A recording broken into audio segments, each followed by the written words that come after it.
Баршаңызға қайырлы күн. Менің берекелі асхана каналыма қош келдіңіздер. Мен бүгін сіздермен таңғы асқа арналған тамаша рецептпен бөлісемін.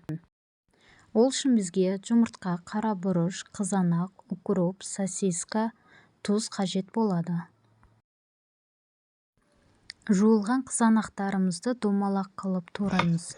Артынан сосискаларымызды домалақтап турап аламыз.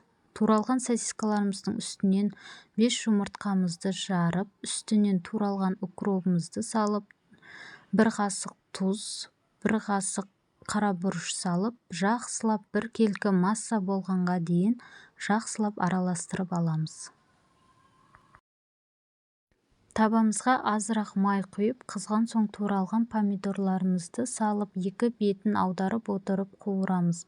Қуырылған помидорымыздың үстінен жаңағы дайындалған массамызды салып, бетін тегістеп, қайнаған соң бетін жауып, 15 немесе 20 минуттай пісіріп аламыз.